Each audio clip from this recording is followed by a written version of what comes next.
Big thank you to the Dillon Elks Lodge and Gerald Penn, who's the exalted ruler, so we could use their facility tonight. And so I think we should give a round of applause to Gerald as the exalted ruler. Very nice of him. What we want to do, we've got an agenda here, hopefully it won't take too long, but we want to wait all questions until the end of the agenda. Everybody that we've got on the agenda, let them speak, and then we'll answer questions at the end of the agenda. Okay?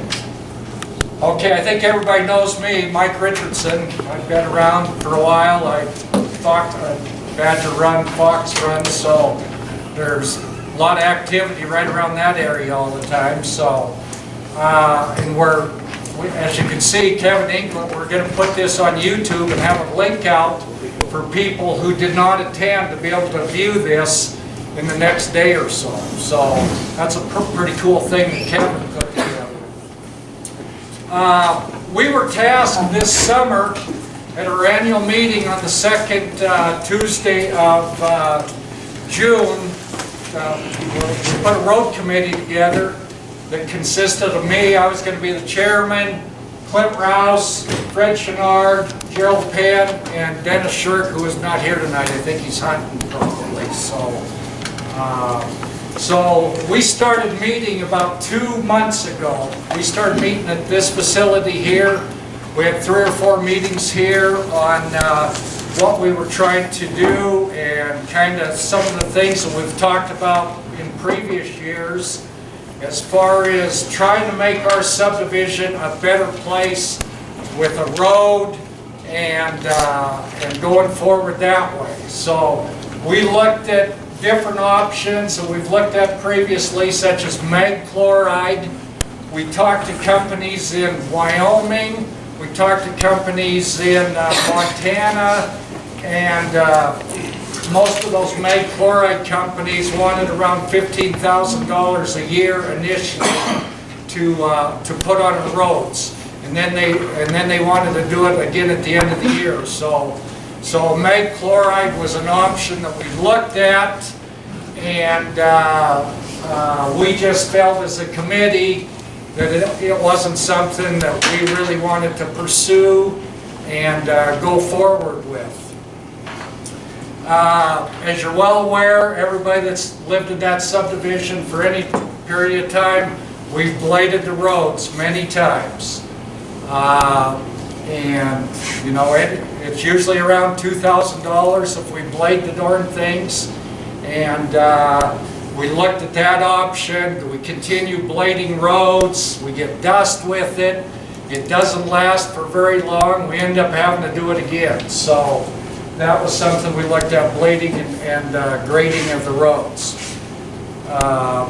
We got to remove snow each year. We've had R.E. Miller remove snow, which is a great addition. You know, going down by Corny's house, there's a big loop in there. In fact, I was coming home from refereeing one night and got stuck in there about midnight and had a heck of a time getting out of there the whole bit. So snow removal is a big thing that we've got to continue to do, and R.E. Miller's done a very good job for us doing that.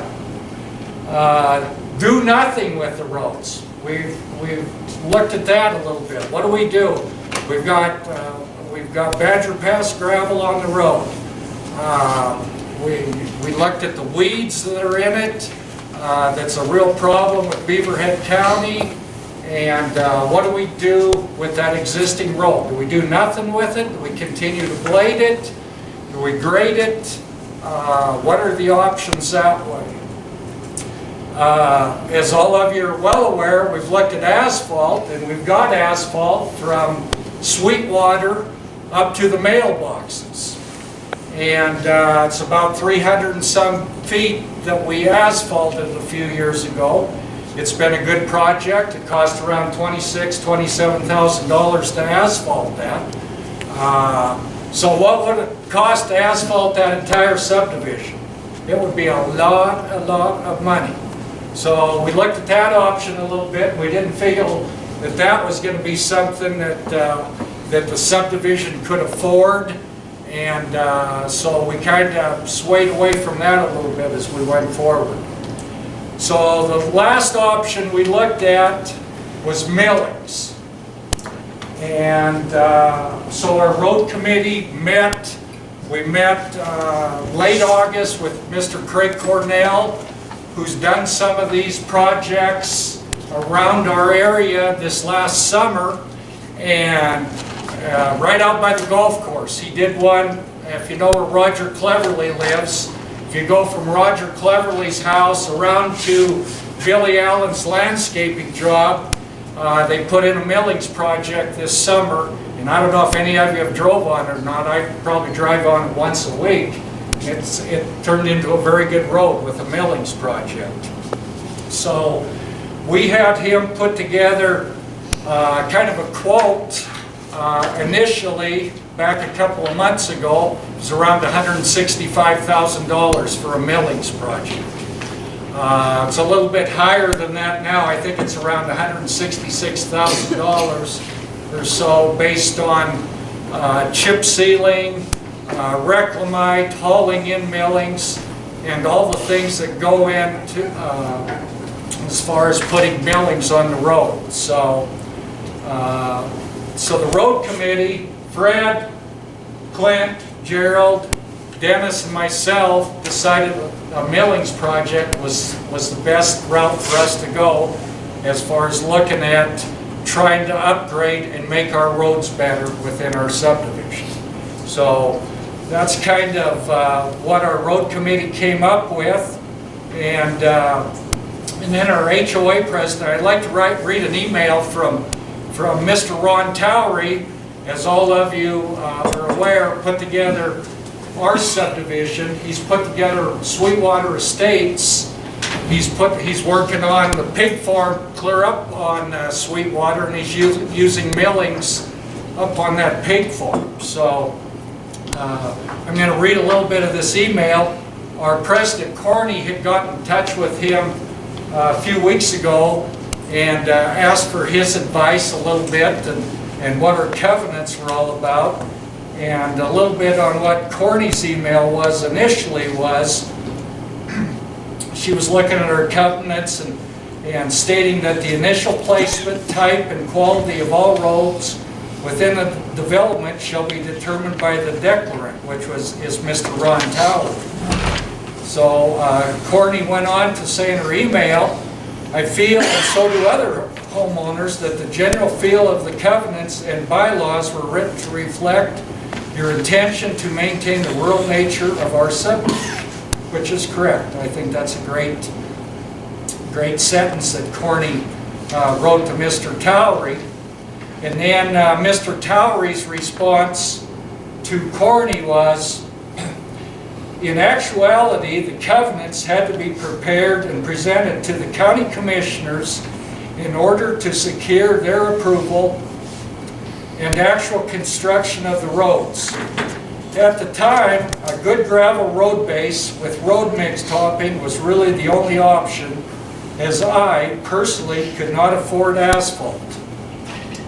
The asphalt option has become more viable with the number of lot owners we have, plus the option to use the millings without having to purchase. While not totally free, it is a wonderful opportunity. You are correct in that my intentions in all of my subdivisions was to have a rural feeling and spacious lots, which has pretty much been the case. As the cost of subdividing due to increased state requirements and related engineering has increased so dramatically, I have had to reduce the average lot from 5 acres to 3 acres on a little less, but at least it is better than living in town or in the subdivision of 1 acre or less lots. Personally, I have no quarrel with graded roads for Fox Run, provided they are affordable. Rancho Blacktail on Blacktail Road has asphalt roads, and I think they are attractive and hopefully less costly to maintain.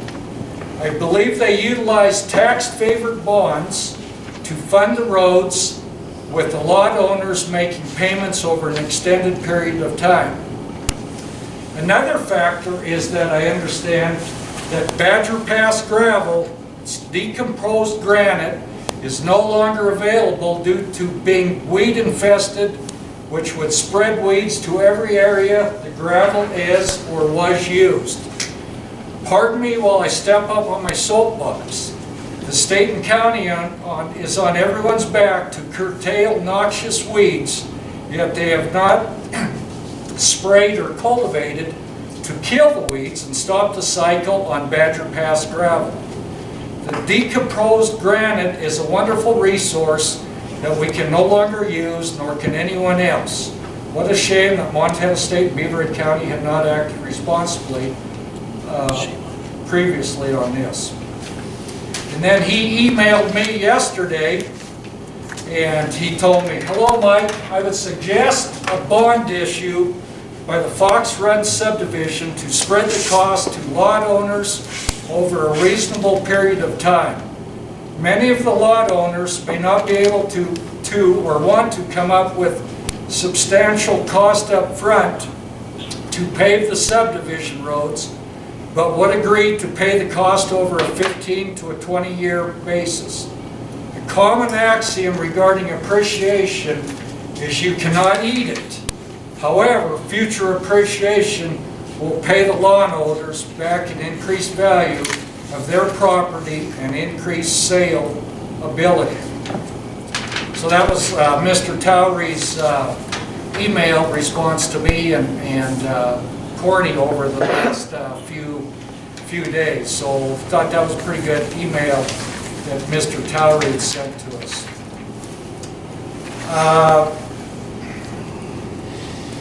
So like I said, the millings project was completed recently by Mr. Craig Cornell out on Phil Taylor's property, and which runs from Roger Cleverly's house to Ellen Landscaping and out to Anderson Plant. And so if you get a chance, I think it'd be a good idea for you to drive out on that if you get a little bit of time in the next few days and see just exactly what it is. Okay, next up on our agenda, it doesn't look like Scott Jones came probably from the road department from Beaver Head County, but we got Mr. Craig Cornell here, if he could come up and speak a little bit and kind of tell us a little bit more about this millings project a little bit. And I think he put together some information that's on the table up there that, yeah.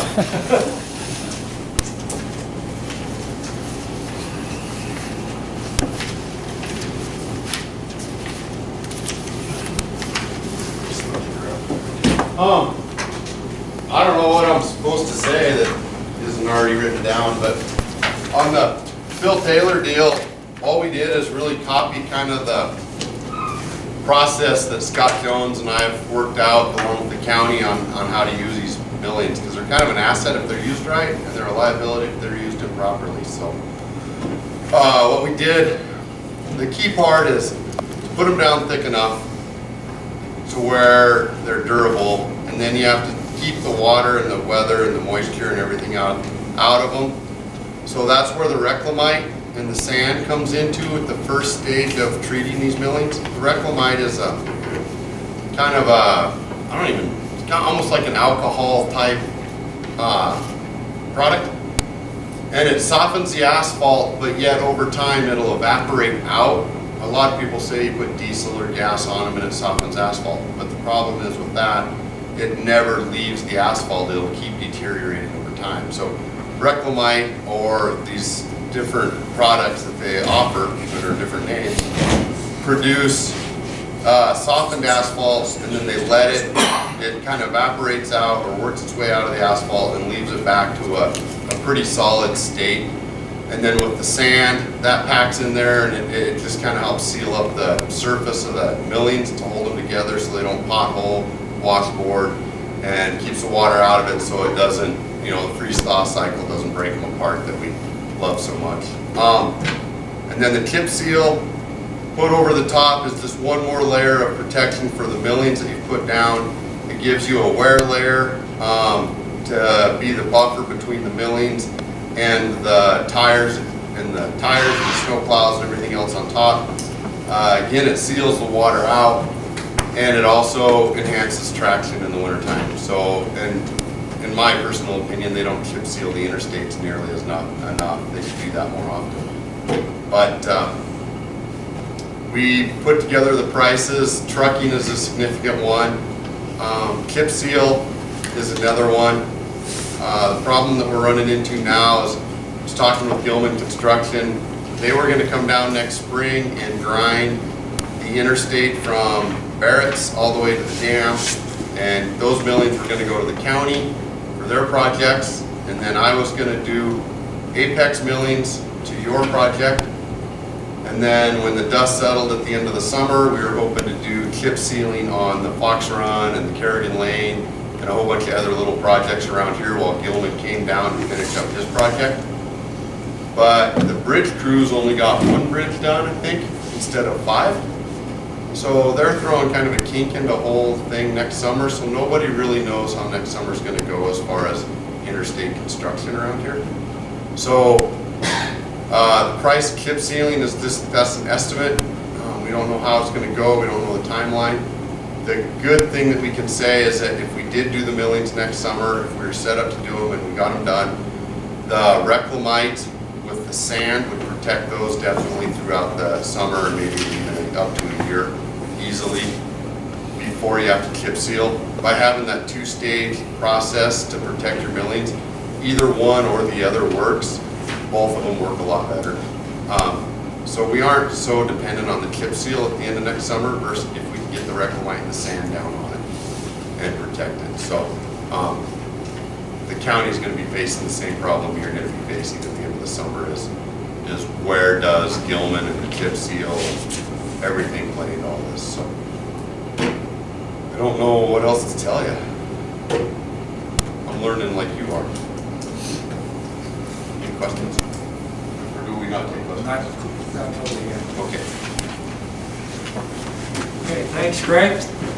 Okay, so the next thing on the agenda, how do we fund a project like this?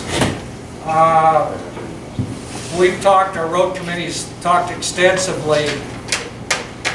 I've been in Beaver Head County Courthouse more in the last month than I think I was the last 10 years probably.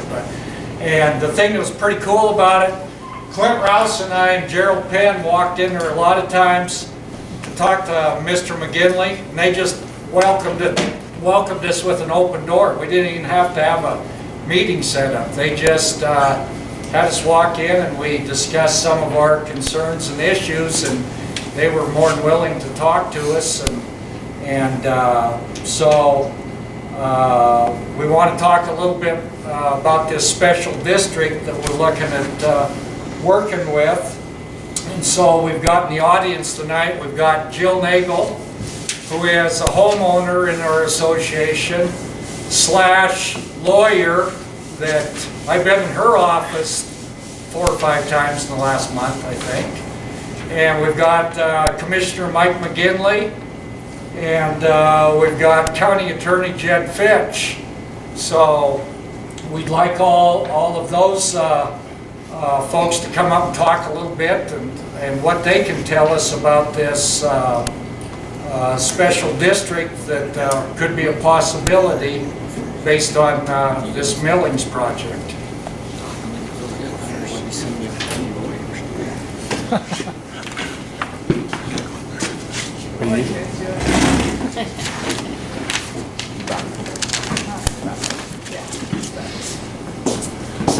Yeah, never send a county commissioner someplace without legal team. He definitely needs a lawyer wherever he goes.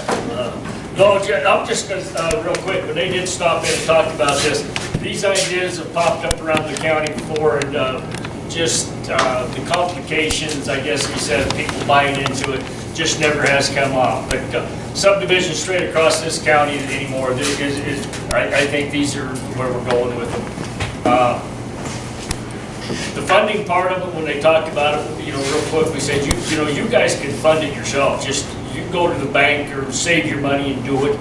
But these special districts, is a funding mechanism. So you get the work done first, and then you're going to have your road immediately, and then you pay for it for the, the calculations they run is 15 years. Why the county gets involved is if we put it on the taxes. So it'll be paid, when you pay your property taxes, you get paid over this 15-year period, and then it's done. So it works out really neat that way of doing it. Once the process gets going, I think Jed will talk through, is if the homeowners want it done, that's what the petition's going to get passed around for. Over 50% of you sign that petition, we get started. Then there's the process of the hearings, so we have time to talk. People can have time to complain if they want to, protest the taxes, whatever. It's going to take 3 to 4 months, just process-wise, walking through this. By springtime, if it's ready to go, bingo. Craig can get busy, or you probably have to go out for bids and see who's going to do it, but that's probably it is. The calculation will be there. Pay for it on your taxes in the next 15 years. Said and done. Right, so, thanks, Mike. Very good explanation of it. As he mentioned, I want to say this is your decision. This is a bottom-up driven citizen initiative, essentially. So instead of the county telling you what to do, this is you telling the county what you want to do. And so, again, to say, you can go out and get your own, you have a homeowners association with some other members, some non-subdivision users of the roads. You could go get a loan and do this on your own. But I think there are some advantages in doing this. One of them is that you get a better rate. I think that's one of the principles. You get a better rate. It's tax-free, it's sort of a bond situation. And the other thing is that the county processes of tax collection will collect the money for you instead of having, the homeowner association have to say, hey, you're late on your payment. So that's an advantage to you as well. The process is laid out in code, and you'll hear this other phrase used, rural improvement district. That used to be something that was in play in Montana a little more. They've changed the rules on that so that you basically have to have unanimity of the group of property owners to do an RID. But they've created this special district provision, which is what we're talking about today. So if 50% of the property owners agree that they want to pursue the special district as it's laid out by the petition, that I think Ms. Nagel has drafted, I don't know if you've seen copies, have they been distributed yet? Okay. Well, the idea is there's different ways to consider doing one of these. You can do it just the homeowners association properties. You can add in additional properties, which I believe is the case here with some of the homeowners being outside of, or the road users, I should say, being outside of the homeowners association. That's allowed under this special district. That's another advantage. It's easier to do it that way. You can collect the money by lot, which I think is the preferred option here amongst this petition. There's a different way you can do it by street frontage. It depends on the type of project. I think by lot makes the most sense here, but if you want to read about it yourself, it's at Title 7, 11, 1001, and subsequent in the Montana Code Annotated. But at 50% plus, so for your group, I think there's 52 lots. 53, I believe. 53. Okay, that throws my math off. It's still the same. It's still 27, yeah. That's still going to be 27. I'm a lawyer, not a mathematician. My dad's a mathematician. I'm embarrassed right now. 27 people, let me rephrase that, not 27. 27 property owners signed that they want to pursue the petition. That's over 50%, so under our statute, the commissioners are then required to take action, and I think they would start the process with public hearings, and it would be approved in that fashion. During that process, there's a right to object. So if between 10% and 50% of the property owners object to the petition, that requires a referendum to happen. So that's still going to be 6 or 7 objectors would launch a referendum, which is a vote, which is held during the school election. So when there's a school bond election, your homeowners association and the other users would then be voting in their own referendum in that election. If over 50% vote for it, then it passes. And so that's the process. Not doing questions right now, I understand, but I'm going to be free to ask questions. these decisions are sort of your decisions. This is actually true democracy right here. How you decide you want to pursue this. We're the government and we're here to help. Quite literally though, in this case, we facilitate your decisions is all we're really doing. So that's sort of the way I understand the process. Yeah, exactly, and we'll go through, just real quick on the process, is to get it started, then the commission will pass a resolution of intention to create this district. And that's where we're required, this group here, everybody will get certified letters with a lot of that stuff's in that. You'll get the letter, the package, explain everything you need to do.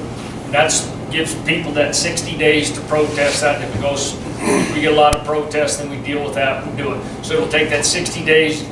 If everything's ready to go, then we pass the resolution.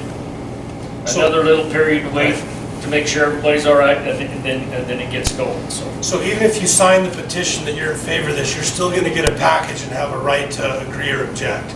Everybody that's affected will get a package in the mail about what the petition is and what the objection rights are. And then if there's enough objections at that point, and this is presuming that the commissioners take the action, which I think they will take, which is they'll recognize your wishes and pass the resolution. Then that objection period takes place, and if there's enough objectors, we force a referendum. If there's not objectors, if people say, whatever, it's going to happen, then it's created without even having to have a vote if there's enough petition.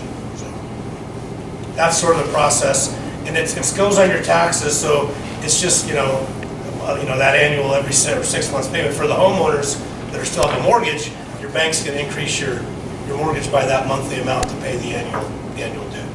But I'm not I don't have a vote in this, either as a homeowner or as a commissioner. So by my calculations, this seems like A, a really good bargain, and B, it's a process that the state has put in play that has not been taken advantage of enough yet.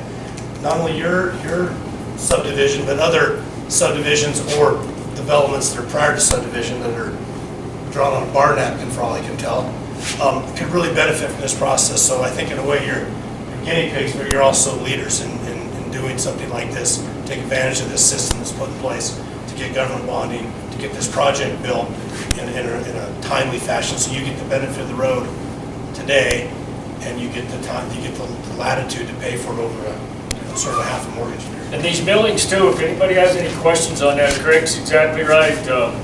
You guys drive on them every day now to go home. I mean, the Sweetwater Road goes on past your subdivision, knows exactly what we put on there. Overland Road, out past Chris Craft Park and stuff, same stuff on there. 10 Mile Road heading to the landfill, where they put that bike path into, those are the millings. And talking to other counties and things, Craig's exactly right, is you gotta get them in there deep. Put them down right and they last. Bond Road 20 years ago, probably they tried them on there, had a lot of heavy truck traffic on there. Didn't put them down thick enough or anything, and it blowed them up. There's a lot of school buses every day go across Overland Road. A lot of the truck traffic goes on there. That's had a lot of heavy traffic on it. That's 3 years probably now on it. They hold up good. If a guy gets them down good, compared to the price of asphalt of doing that is marginal. Chip sealing, exactly the same way. A lot of times people request maybe to wait a year before you put that last layer on it. Lackner Lane was an asphalt and overlay project on that. It was asphalt actually. They went through the last winter with a black highway and put the chip seals down this summer. So that's how the highway department, if they're going to peel this interstate off, is good. But that every time they peel the interstate, that's an asset that they've got to get rid of that stuff, and it's best, in my opinion, let's get them on roads. Yeah, they put it on, if you've been up by Glen on Schoolhouse Road, come back to Frontage Road. That was done with chip seal, with millings as well. Thanks, guys.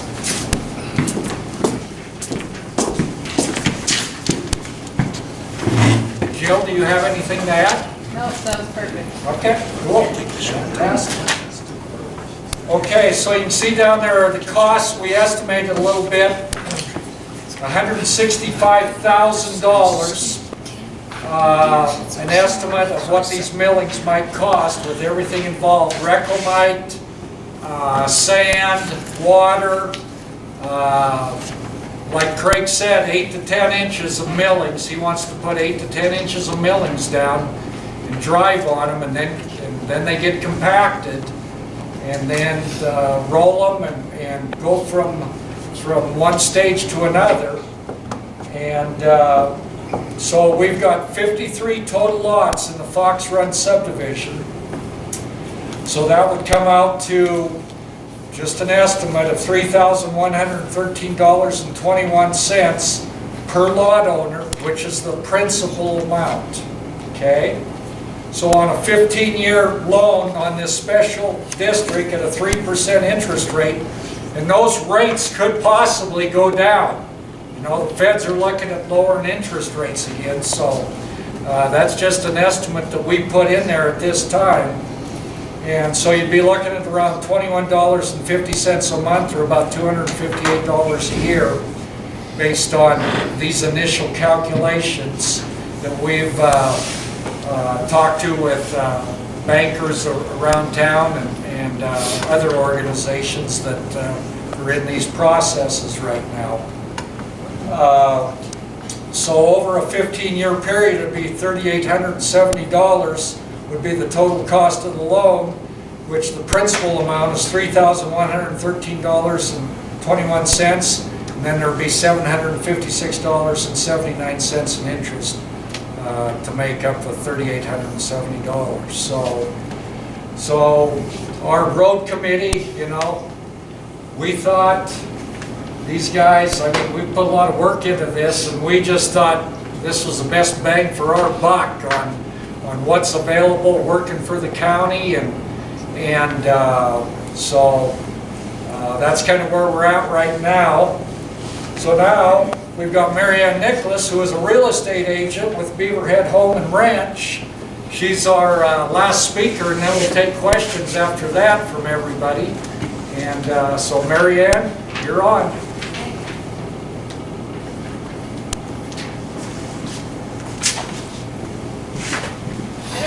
Lot to add. I can tell you, I tried to look at, the market's changed a lot in Beaverhead County. There's our demographics changing and people moving in.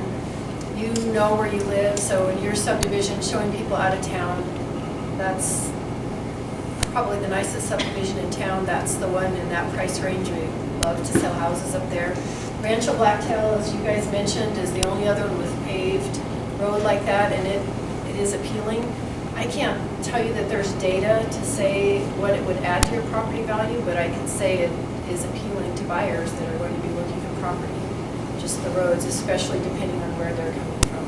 So that's a quick and brief summary of what I had to add, and I don't know if you have any specific questions. But in comparison, that would be appealing to people that are moving in here, especially from out of the area. We have seen more this year homes we have low inventory, but those homes that are higher priced for our area, that 450, 500,000, that's been a pretty brisk market compared to years past. So that's your area, your subdivision. I don't know if there's anything specific in your but definitely. What did you say? It's pretty what? Risk? Brisk, that higher Risk. market's just been more brisk than it has in the last few years, which is a function of the buyers. Usually that's a smaller buyer for us, but it's lovely when you're bringing someone to a home and it's got a great road, so I can tell you that's probably nothing you didn't already know. I'll confirm it. Thanks, Mary Ann. Okay, so that's kind of what we had on our agenda tonight. So now we'll start taking questions from anybody in the audience. Danielle? So, this is probably for Craig. Is there going to be adequate millings for everyone in the subdivision that wants their driveways done, to be done at the same time? So, from what I understand, the millings have to be on the public right of way. I don't believe they can go on the private driveways yet. that's. These millings, peel them off the interstate, we've got that big pile up at, on Apex that they're talking about using. That'd be a good question, whether the how many driveways are they talking going there? I don't know, I I've don't always, know, I mean, if we milled our roads, I would do my driveway. Yep. yeah, and I never really And considered I that wouldn't wanna because do I all was, that if I didn't have my driveway done. yeah, I was told they were for public roads. I'm more than happy to do the driveways too. I know the driveways that we do with millings are millings that didn't go to the county originally. I have some, Miller gets some, when they tear up an asphalt street, we make millings out of that. So, the millings that go on driveways didn't go through the circuit that the millings that you're getting out of Apex went through, and they're a different classification. So, that would be something we'd have to work out with the commissioners. And if they wanted to release them for that, then we could do it all. A at the project same like time. this, I think we could push it pretty hard. And so Could we call you then, to get an estimate for that? Yeah, Is that what we would do? yep. so then kind of on top of that, if that was done to the driveways, it would be, I don't know what other word to use except guaranteed that when all this other stuff was done, like the reclamate and the chip sealing, the driveways would be done at the same time. Yeah, It that would be just like makes- all of a sudden you're like, oh my gosh, he's gonna do this for my driveway. No, it makes sense to have it all put together and be able to do it all at once, because you never want to call those guys back for it. Driveway. Yeah. Lawrence, Yeah, so the topic came up on the email thread today with some homeowners that couldn't make it tonight.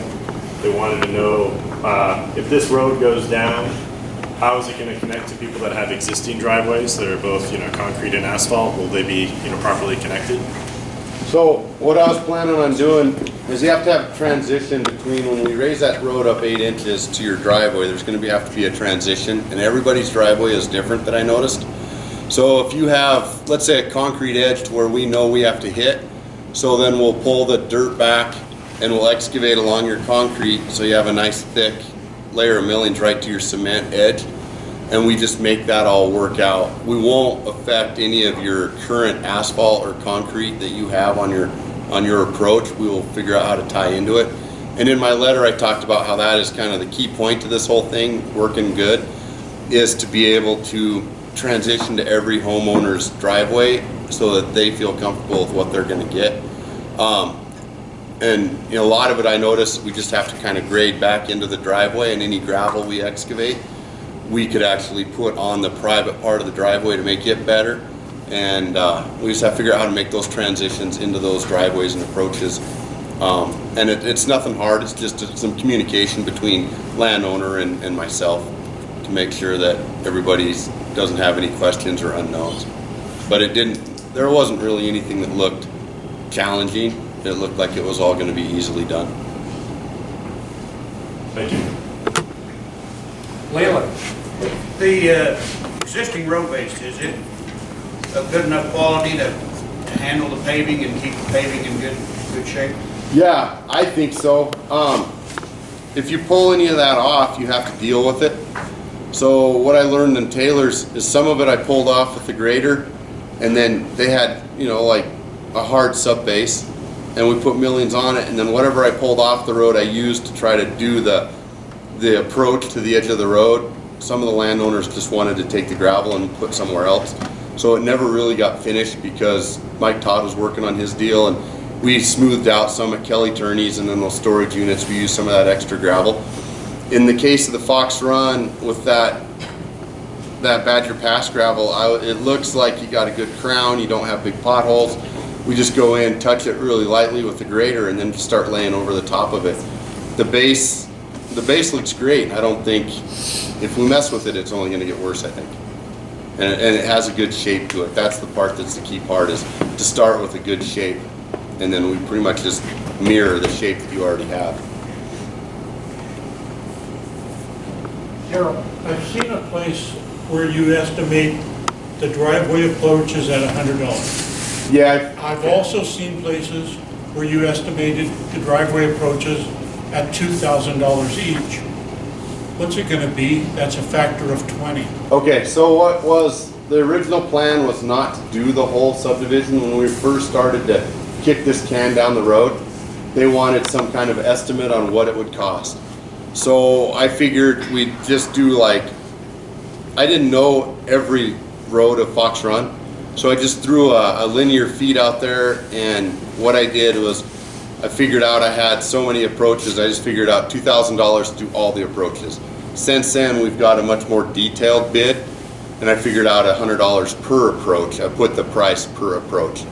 The first one was just a rough estimate that Ron Towery, and I talked to Mike Richardson, and it was just kind of a rough estimate based kind of on what we did at Phil Taylor's to try to get the conversation started to see if it was even anything anyone liked. So the 2,000 was for a whole bunch of approaches in one section of the project. If we do this, how often will it have to be chip sealed, and what will it cost us each time? Boy, subdivision, they don't even chip seal the road every 10 years, do they?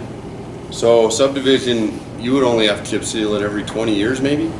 And what would the maintenance of the road then entail? The big thing on asphalt and the maintenance part of asphalt is if you start to get a pothole, to go in there and fix it when it's small. And what the county is finding out, they have new technology, these trailers that spray the oil down and then fill that pothole with sand. That's a great way to stop a pothole when it's the size of your hat versus the size of a 50-gallon drum.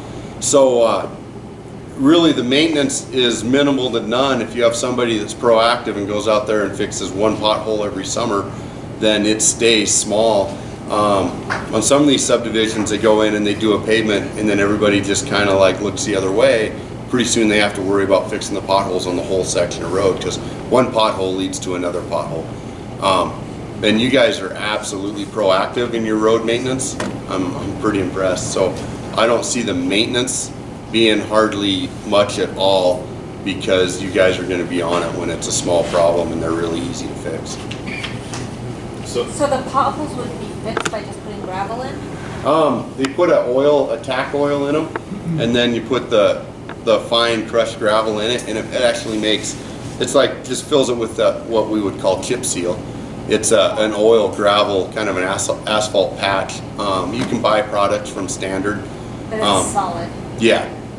It's kind of what the city and the county are doing with their potholes. And you can buy that stuff commercially, and it's significantly cheaper. But Overland Road in particular, and I suppose Sweetwater, I haven't been up there a lot, but Overland Road, like I said, it's 3 or 4 years old now with lots of traffic on it. We haven't busted a pothole in it yet. That's what, most of them is. If this stuff gets put down right. There's not one with Sweetwater in there. As soon as you hit Kentucky Avenue there. Okay. So let's bring that up. There's washboarding though. So when the county did the Overland and the Sweetwater Road with their chip seal, you can see where the city did their millings without any of those protective coatings and the reclamite and the chip seal. They didn't do any of that. You can see what the difference is from when you protect your millings from when you don't protect them. So That's that stretch of Oliver from the end of Sweetwater, Kentucky to the north, and then it turns it over, that's the county. Yep. So where you're talking about the washboard, that's where they didn't lay the material, the chemical on the chip seal. That's the difference between putting them down and putting them down right. And that's what a lot of counties are wearing. So the maintenance responsibility will be the homeowners association from the get-go. And then what about, is it still our roads? Are we liable then for everything, and we're just paying you guys? We're still liable? All we're doing is playing banker. One of the concerns that I have is if we're putting 8 to 10 inches of that millings over the top of our existing road, that's going to create a big edge effect on some spots. And that's where we'd have to look at, the approaches. Sometimes we actually build up the driveway to the house. If most driveways, they come down and then they enter up onto the road, we have to just raise that whole transition up a little bit, 8 inches. And then, because it actually could tie in where the fence line is the edge of the Sweetwater or the Fox Run right-of-way is.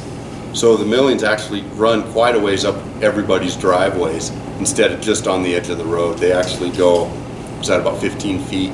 So we have a lot of room to work with to make the good transitions in the driveways. And then I guess the other thing, just for the homeowners, I would say we'd want to make sure that if this does go through and we end up doing this, that we'd want to have a contracting officer's rep that's with the contractor and working with the contractor the whole time that they're doing it to make sure that we're getting the product that we want.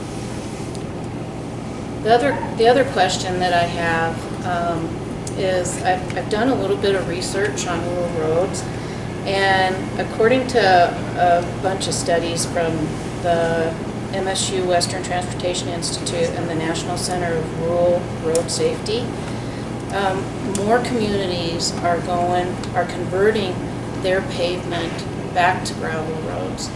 And a lot of that is that I can give you all kinds of stuff, but kind of where the line's drawn a little bit, and I guess this gets to one of my questions I had is, is our subdivision, is paving really what we want for our subdivision? Because they have done studies that they use an average daily traffic count, and it's anywhere in between, if you have less than 200 average daily traffic, which is a vehicle going back and forth, that they found in Minnesota and also in South Dakota that the maintenance cost is actually higher when the pavement starts breaking down, and you have to start doing some of those maintenance. So Laura Frey, who is at the Montana at MSU, she actually suggests waiting until there's 400 vehicles ADT before you start putting them. So I just another study says that if you have less than 100 vehicle ADT, average daily traffic, which I believe we have less than 100 ADT, that your maintenance cost significantly goes up. It's way cheaper to keep your gravel than it is for the maintenance. Do you guys have any comments on that at all? Are any of those articles written by Dave Johnson, a professor there at MSU? So he was big in highways at MSU. His example was the road between the JTL gravel pit and Bozeman, from Belgrade to Bozeman, that all those trucks drive that 2-lane road. It was never intended for that kind of truck traffic, like you were talking, heavy use. One reason they decided that road is held up so good is because it had so much heavy traffic on it. So airports do not, like Beaverhead Airport does not have very much traffic. So therefore that asphalt falls apart. And that's where they're getting to in their study is asphalt, as it heats up and cools down during the day, all these trucks act like rollers and they relieve the stresses throughout the day, so there's never any conglomerate or buildup of stresses in an asphalt road. And runways and airports that aren't used a lot, they suffer from that. They get stresses, they get cracks, and then we try to seal them, keep the water out, and it's never ending battle. So they're repaving. We're working on the airport this year for a large amount of money. And if you look at it, it's never really been used that much since it's been paved. Well, that's been the problem, is by not using asphalt, it falls apart. That is a science that's proven, and that's what she's getting to. So the difference between millings and asphalt goes down hot, you pack it down, it's usually at 4% air voids. It's a pretty packed down hard substance. When you go to rip it up, it's a brick. Now millings, when we lay it down 8 to 10 inches, only the top little bit begins to be a hard brick-like substance, and the other 6 inches still remain a lot like a road mix gravel. That whole 8 to 10 inches doesn't become a brick. Just the top layers of it, in which we drive on and keeps the water out, that's the reclamite, the chip seal, and it leaches down a little bit. So on the lower part of the asphalt millings, they don't suffer from the stresses that build up in asphalt roads because it's not really glued together. It's more like your road mix gravel idea. it's a base supporting a little bit of brick-like asphalt on top. So therefore, it's more, it can handle the non-use, and it's actually more durable for light-use highways, where it's probably not as good. You wouldn't want to put it on the interstate. I don't think it would hold up. But on subdivisions, it probably holds up better than asphalt. And the other thing that needs to be taken in consideration when they talk about asphalt in subdivisions, everybody that paves a subdivision, they're not going to pave it with 8 inches of asphalt like they do on the interstate. They're going to try to go the minimal amount that they can afford, just like everybody's looking at here, is what is our best bang for the buck. So on Rancho, Blacktail, I guarantee you they didn't do 2 lifts of 3 inches, which is recommended on highways. So therefore, it will fall apart faster than, let's say, a road that had 2 lifts of correct asphalt. Because 1, it's thinner, and 2, it doesn't have the traffic that relieves those stresses. So, I mean, she's right in what she says, but you need to take consideration the thickness of the asphalt, whether it was a 1 or 2 layer lift, and also she's not comparing it to millings. And I think millings handle lower traffic areas better.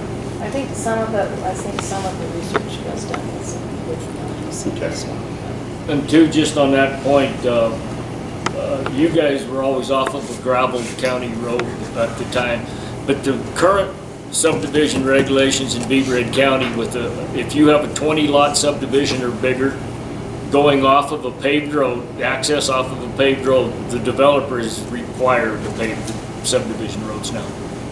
And I think this is like I mentioned earlier, I think these are lessons learned all the way from Lackner Lane to pioneer a lot of these subdivisions. You know, looking back, might have made sense to have them done when the subdivision was developed. So if you did yours now with a paved road, access road to it, Mr. Towery would have been required to pave that thing. So. I'm just concerned a little bit about the maintenance part. I think once the road starts falling apart, It's expensive.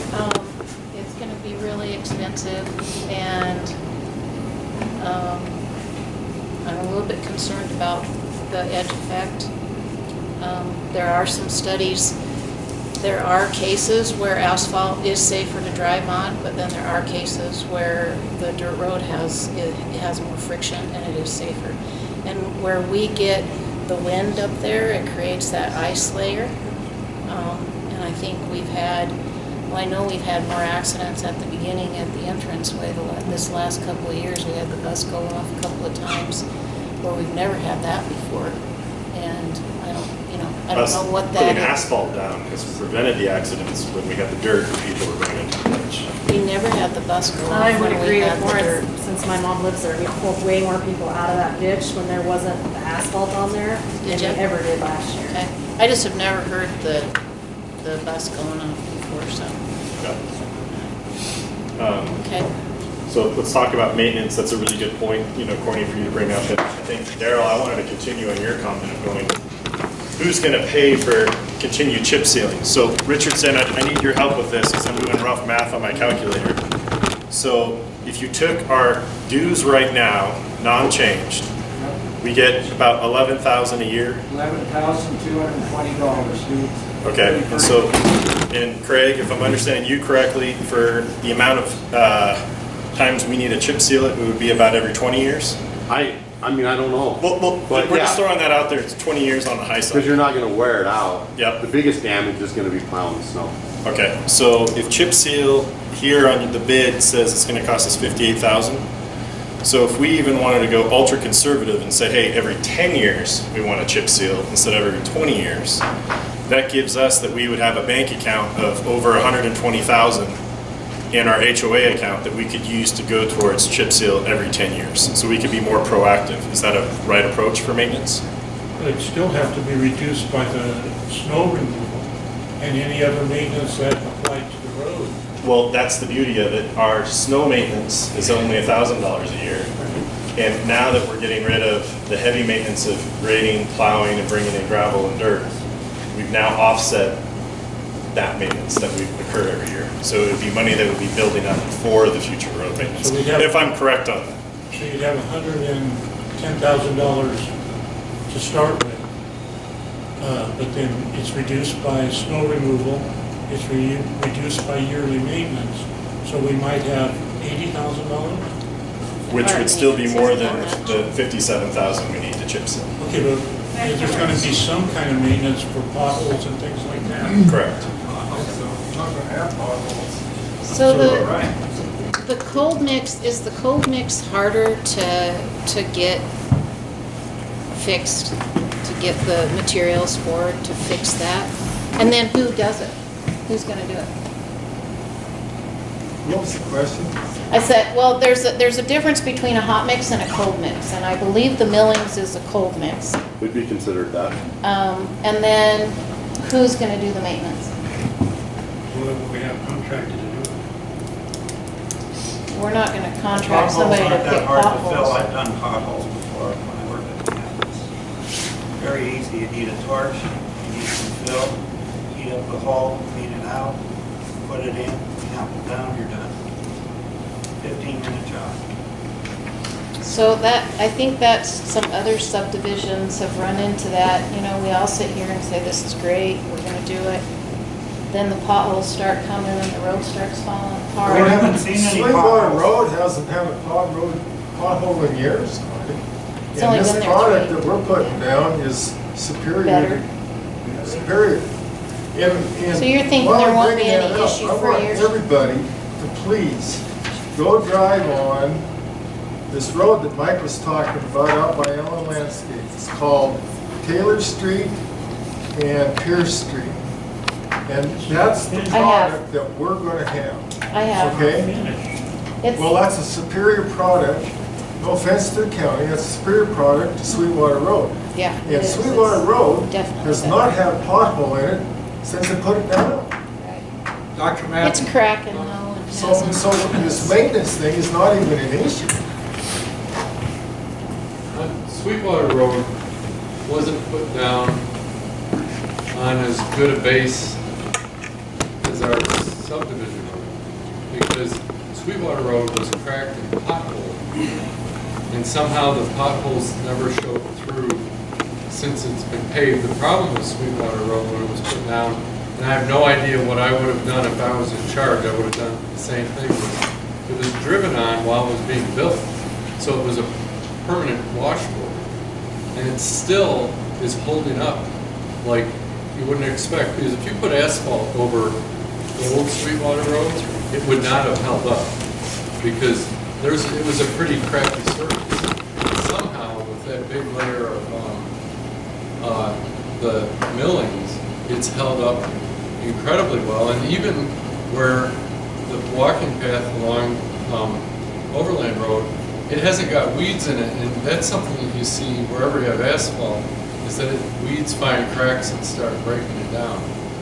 My concern, just to say I have concern, is my dream would be that the road would be cut down 8 inches. I mean, this is a dream. Cut down 8 inches before you build it up, because I really don't like Sweetwater Roads being built up on top of the old road. It's not good and safe. And so that is, I don't know what that would cost to at least take some inches off and where we put it. We could probably find a place to put it. But just throwing that out there, that would be the only downside, because it's been an amazing surface that Sweetwater Road's turned out to be, because there is no pot, and same with Overland Road. I agree. I mean, if you guys want to drop the layer of that road, it can be done, and it could ultimately even be a better product. The extra material possibly could be used to widen, let's say, the shoulder of the road in some places that it needs to be widened. I haven't really looked at that, but you could take 3 inches off of that road that you currently have and use that product to widen an approach or some driveways or whatever. I mean, it could be used in-house and enhance the project. I've been talking with Craig, that's the first time. He was saying that when they did Sweetwater Road, is at the beginning of when they're perfecting their process. The process they're going to use on our subdivision, if we do it, it's going to be an upgraded process of what was used on Sweetwater. Am I correct, Craig? Yeah, so compare, the Sweetwater Road is a hill, it's a constant climb up past the cemetery. And those trucks made that washboard. The trucks did two things. They compacted the millings great, but they're also pulling that hill loaded, so they make washboards. So a double-edged sword. So look at the last one that they did, which was going to the landfill. Again, it's a hill that goes, it's a long climb for the trucks going to the landfill. And they were fighting the washboards on that one also. And they were able to manage the washboards, and now they're almost non-existent on the dump road versus where they're still there on the Sweetwater. And that's some of the stuff that we've learned over the, I guess we're on like the third generation of millings. So they got the dump road a lot better than they did the Sweetwater, and that's all based on learning how to handle the trucks, how to handle the washboards, how to handle the reclamite and the maintenance, you know, the day-to-day little maintenance until you get to the chip sealed final product. It was they'd go out there and maybe grade it just one time every day, just real lightly, and just keep that stuff from happening. Because once it starts, it gets worse. Just like a pothole, if you get it when it's small, that's it. But if you turn your eye and let it get bigger, pretty soon you got 2 of them, 3 of them, 4 of them, and it just keeps happening. So that's the thing. And you guys are very proactive in your road maintenance. You guys don't let your road get out of hand. So I think it's the perfect place for it. So another question I have is culverts. I didn't see, I just think your estimate is just, can you really do it for $165,000? I mean, it just seems so low to me. That's as low as I could possibly do it without, you know, starting looking at culverts and dropping the road surface, and you start putting more time and more details into it. Yeah, the expense goes up. So one thing that I would suggest, I mean, our culverts, once the millings goes on, we can't do anything with any of our culverts. And our culverts are collapsing and plugged, and some of them are into the entrances. I would take a look at replacing the culverts if we're gonna do this. How many culverts do we have? Does anybody know? The main road has 2 or 3, and then, you know, everybody has culverts. Well, there's a handful of folks that have culverts that go into their properties. And are they all HOA culverts, or are they landowners? Road right away. What's that? They're landowners. Most of the culverts They're are with- landowners. Are they? There's a lot of That's what them I'm just within asking. They're within the right of ways. I don't know. My culvert, I own. Might So have, I'm responsible for the maintenance on my culvert. Even though it's 5 foot from there, I own that strip of driveway to my house. So I can't use anything for this, I have to pay for that. right. But a lot of the culverts are within the right of way, our road right of way. Okay. I mean, it's just something, just a suggestion, something that I was looking at, you know, that we might want to. You don't want to not have good drainage, have the pavement on, and then have a washout underneath. So it's just something that we might want to take a look at. You know, with respect to culverts, I've made 3 trips around the subdivision, looked. And what I'm looking for is washes currently, because everybody has gravel, or imagine passing gravel, whatever, and/or one or the other. But there's only a couple of places where there's a wash, and I think that road goes off to Bays over there. There's a little teeny wash there. There's no washes on any of those roads. A little bit on the road that goes in from Lawrence's house, my house, Ellen's house, a little bit of a wash there, but I don't know how long that road's been there, all those roads, but there's really no wash in the road. Well, in front of my house, there's a number of washes. And the culvert, back when I bought the house, everything was dug out, and it was fairly clear. With the last few years of the last couple of applications of this Badger Pass material, my whole deal is filled in, and my drainage pipe is absolutely packed full. There's nothing running down the ditch beside the road. at my house, when you look out there and there's just wear patterns where it's coming over. So I assume the culvert's lined.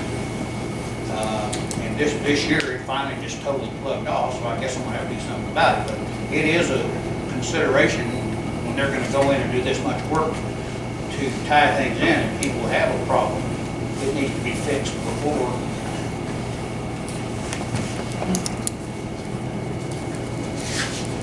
The other thing I want the HOA to kind of consider too a little bit is one of the things that we talk about every single time we have an HOA meeting, an annual meeting, is the speeds in the subdivision. And if we do go to moving forward with this pavement, the speeds will generally increase. It's a fact. You go up there and talk where everybody can hear you. You're talking away from us, and I can't hear you at all. Yeah, sorry. Just a couple of things just to consider for the HOA. It's one of the things that we talk about every annual meeting that we get together and talk about is the speeds. We have a 20-mile-an-hour speed limit in our HOA, and on the dirt roads, people are still going 30, 35, 40 miles an hour. Understand that people are going to drive fast. They're going to drive fast. If they're going to drive slow and follow speed limit, they're going to. But with pavement, you're going to see faster speeds. So, you know, it's just a consideration to have. I mean, it's fact. Can millings have speed bumps put in? Have what? Can you put speed bumps in when you lay millings? Never thought of it. I don't know. I mean, because that's what we always wanted to do, right? When we talked about asphalting, we always thought. Some speed bumps in. But when you're in your car and you're driving 30 miles an hour, 50 miles an hour, you don't change your speed based on what you're driving on. Whatever you're set at is what you're driving. The car doesn't magically boost up 5 miles an hour because road terrain changed from a dirt road and an asphalt road. It's all on your foot on the throttle. If you have a smoother road. But if you're driving to the dump, you probably change speeds when you reach the end of the pavement. You change speeds going to the dump because it's a not maintained road and it's washboard. Yeah. I've been passed more on Sweetwater going up the hill than I have been passed on our subdivision. I'm going 35 up the hill most of the time. I've been passed, and Mike's been passed, somebody going 50 miles an hour, and they turn into our subdivision. So it's not just our subdivision that they're speeding. Oh, no, it's our, The sheriffs are up, you know, they hide by the cemetery, they kiss people all the time. Myself, I go faster on dirt roads. Because I can control my truck better, and it's a personal feeling, a personal driving style. Most of the time when I'm, you know, you can't stop anybody from speeding. People are going to obey the speed limit no matter if it's dirt or asphalt. Well, I think if speed is is going to be a factor, I think if this project moves forward, it's something as an HOA we can look at other options, whether it be speed bumps, whether it be, we've talked about speed signs over the years, the flashing ones that, you know, tell you to slow down, that are out by twin bridges, you know, that flash at you if you're going too fast. Those something that we've kicked around that, you know, some people say they're not effective, other people say they are effective. Personally, they do affect me, but everybody's different, just like driving speeds. I agree that people, when they're in a hurry, they're going to drive, unless it's just a washboard, you know, central, they're going to drive fast. People that drive reasonable are going to drive reasonable. That's just who you are and the way you function on a daily basis. So and Mike sees it, I see it all the time. People that drive fast just drive fast. I don't think that the material is going to make a significant difference. Could it make a mile or two? Possibly, but I don't think it's going to make a significant difference.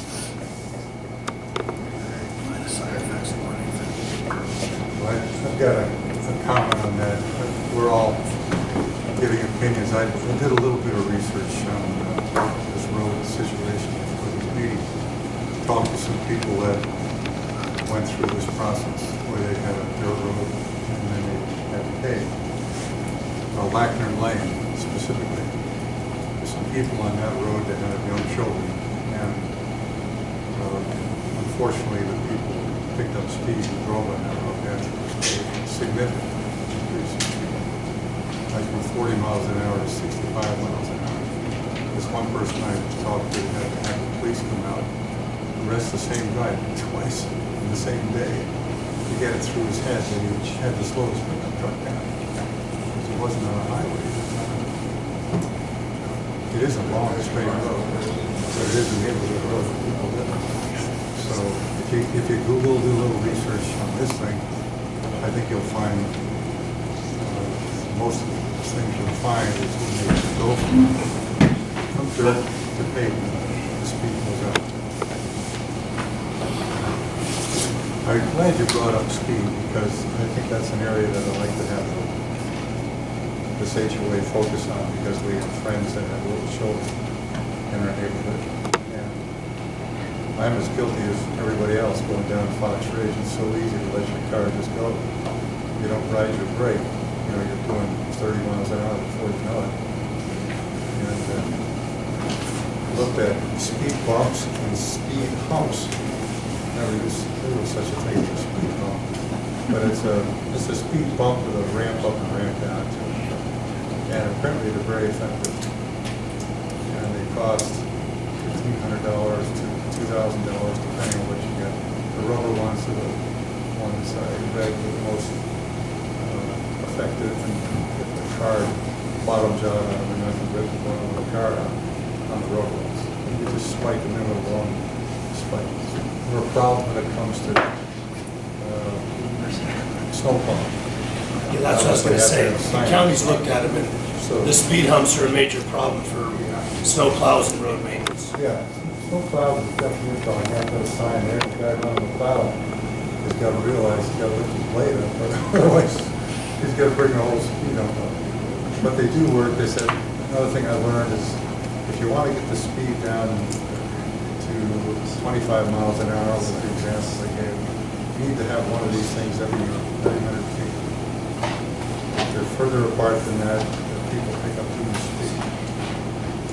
So you could run some numbers.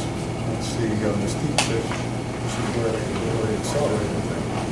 That might be something for us to look at for safety.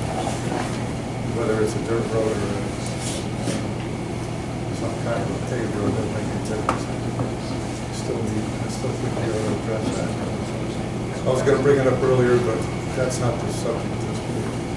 I understand. I have a question. I have a question about this. Hey, Jeff, what would be the county patrolling our roads up there? And if somebody's speeding, give them a ticket. You bring up a very thorny issue. He brings up, the question was, what would be the likelihood of the county, meaning the county sheriff's office, I presume you meant, patrolling the road for speed? And I said he brings up a very thorny issue because while they are dedicated to the public, they aren't county roads. And the county therefore can't really set speed limits on those roads. The county can set speed limits on its own roads. 35 miles an hour for, what's the speed limit, 35 on paved roads? Sweetwater, yeah, 35. 25 on gravel. Yeah, we can go down to 25 on gravel. We can go down to 25 on gravel, we can go down to 35 on paved roads in the county without traffic studies, which we've set those in several places. But there's usually one deputy on at a time in the county, so even Sweetwater Road doesn't get patrolled very often. And especially so if you're complaining that the last road we've been dealing with is Bannock Bench Road, for example, out there out the Horse Prairie. And so the likelihood of it being able to be legally patrolled by the county is pretty low, and even if it was, you would not get very much patrol, in all honesty. But it's also a bus route, and the county commissioners approved that bus route. Right. So The school sets the bus route, and the county commissioners approve it. But it's a public road, not a county road, so we can issue a ticket, but we can't set a speed limit. Well, that brings up a good point. You know, we're talking about looking out for kids. Couldn't agree more with you on that, Woody. You know, our buses can't go up our road, you know, because it ices up in the winter. And when your buses can't even get up to, you know, the approach of the homes in Fox Run, because we have such a poor winter road. We have an ice rink for a road, we all know it. this is the time to make action.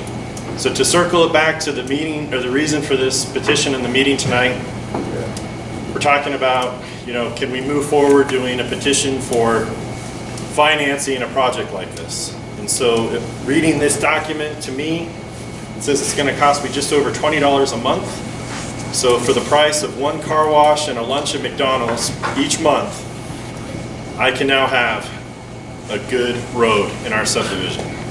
That's awesome. Thank you very much, Road Committee. I appreciate that. You don't have to clean your garage out anymore, Lawrence. You don't have to clean your garage out. That's awesome. And then, for someone like Daryl, who's selling your house, you only have to pay this for that 1 6-month feature, and then after you've sold, you're done with it. You're like, bye, guys. But hopefully by getting this paved, you'll be like, you know what? I really like this subdivision and I'm going to stay. So Lawrence, I just have one question. And so your opinion is by paving the road, making it's going to be less slippery going up the hill with pavement? yeah, because then you have traction. So if you notice what happens in the winter, black is the dark color that absorbs ultraviolet rays. Under certain conditions, I 100% agree. Faster. So when you pull up to our mailboxes and you notice that no one has gone out and plowed and the sun has been hitting it, it's been melting it, it's a natural, ice deterrent on a little bit of snow. If we have big snow, we're obviously out there, volunteers, guys in this room like me are out there plowing. When the snow comes down, black asphalt starts melting it off immediately for us. On the Badger Pass, it's freezing, it's white, it's not getting hot. And that's why it turns into ice. I agree with you in most cases. I don't think that's the case every single time. You're still going to have issues going up the road with the pavement. Corny? Guaranteed. You can believe what you want, right? But it's proven the county is handing us a gift of $20 a month. All I'm saying is that, are we sure that this is the right thing for the subdivision? Our road couldn't have been slicker than any more snow last year than possible. Not possible. I'm sorry, I don't remember your Go name. ahead, Craig. What does putting like salt and things like that on the millings, does that impact that at all for Salt ice? is horrible for every roadway. And your car. And your vehicles, yeah. The reason why our bridges are failing so bad on the interstate is due to the increased use of salt. The numbers are astronomical, how fast your asphalt or concrete deteriorate from the use of salt in the wintertime in Montana. So what do you suggest, like if we were gonna use something for traction, if there was a problem with ice? Plowing snow, I think, is the best. Sand, As soon as just straight possible. sand is great. But honestly, just plowing. I was just thinking, there's so many UTVs, if you had 5 of those with plows, that would make a heck of a difference. And plow it when it's small and then bring in miller or contractor when it drifts. But yeah, sand is the most friendly thing to your asphalt that you could have. Salt is, or they have all sorts of products. They're all salts. How wide do you plan on doing? The chip seal would be 24 feet wide. The millings would be significantly wider, so you have a little bit of a shoulder and a buffer to protect the edge of the roadway. I had a couple of questions. Losing my voice here, I'm talking so much. But what's the warranty on this project? I don't know if there would be. I could say 2 years. 2 years? Yeah, I guess it doesn't matter to me. I know what it's going to do. Taylor Drive is a good example, and I feel really confident in what we did there. So, yeah, I mean, I guarantee you there won't be a pothole in 2 years. Unless it's... The other question I had, there's going to be repairs. Is there going to be a stockpile somewhere of this material that we could use for repairs? And also, when other houses are built on lots where there are no houses now, if the transformer's on the wrong side of the road, they're going to have to trench the road and run a wire across the road. We'll need material for that, so I just wanted to some allowance for that we're gonna have to figure out how much we're gonna need so we can get this material. So the millings are, I mean, there's 100,000 yards of them, so there's no shortage of those right now. As far as crossing your road, you can make those people bore under the, if you pave it, you have a legitimate reason now to say you have to bore under your roadway to get to your power or your gas. Okay. You know, that's, I mean, once you pave it, that's kind of just a given that you're gonna either bore it or the homeowner's gonna have to fix your road. It's their responsibility. So the only material we need would be for repair. Yeah. Any more questions? We've got petitions to sign if you're in favor of this project. So, this is just like a process question now for the HOA. Does this not include a vote then for the HOA, whether we want to go paving or not? I mean, Kevin was kind of, Kevin was alluding to that we don't even need to have an HOA vote then. So this is not your HOA doing this at this point. That's what I was trying to say before. The HOA can do this if they choose. But if you go with this district, and correct me if I'm wrong here, Joe, it is, you're operating under this district. So those outside landowners, for example, or subdivisions, you can all sign in or not sign in. It's that prescribed area that's included petition, which includes, so it's not just your HOA. Okay, gotcha. So, I mean, I don't want to presume you're the president of the HOA, so I'm not giving you legal advice. No. But I'll tell you what my opinion is on this. this special district. It's not an HOA, technically an HOA action, although it's obviously greatly involves the HOA. I don't think in the end, if you go with this option, choosing this district, it's the district and those laws passed by the state legislature which are going to govern how this functions. Okay. And that's how the outside folks can vote and be part of that 50%. Right. Is the district. Yeah, so it's all your subdivision lots plus the lots, other lots. So Sweetwater could join in if they wanted to. Sweetwater up above? Yeah, I think they have to. Is there any limit to the size of the district that it could be? Well, I mean, so for your special purpose, it's kind of limited by the road use. But in theory, I mean, you're all going to hear about another one of these not too far off in the future for ambulance services. The ambulance is looking to create a district. They're going to, I'll use it all of fire district too, like a third of the county to create a district. So it's the affected area, all those people want it. So if you wanted to join in with Sweetwater Estates to do this, I suppose you could. But for your purposes on this road, it doesn't make much sense. But in theory, yes, you can be bigger. And then one more really quick question for the county. It's a set price, the same price for every homeowner. Yes. And you just assess a $348 fee every year. That's what your petition asked them to do, Corny.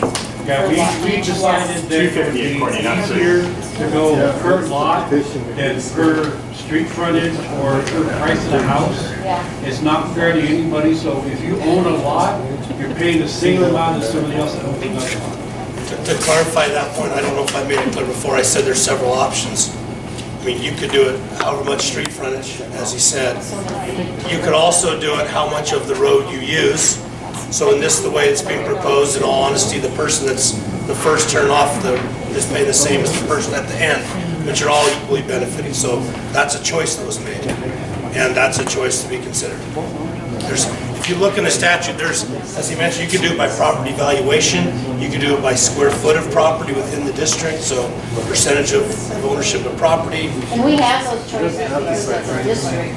Right. And we don't have to keep the equal pay for 1 year out of this thing. Right. And that's the choice that's made this petition, was per lot. Which, you know, like for example, we did it's a little bit different, it's not a special district, but the Wisdom Sewer District, they did a big refinance, it was a per lot fee, regardless if you're hooked up or not. If you're within the subdivision area, you pay the lot, and then if you're hooked up, you pay additional fee per lot.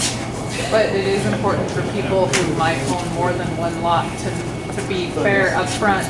That does mean that each lot is assessed even if it's the same owner. That's not clear. So And even if it's not you own built on. 5 lots, you're now on the hook for 5 assessments, one for each lot.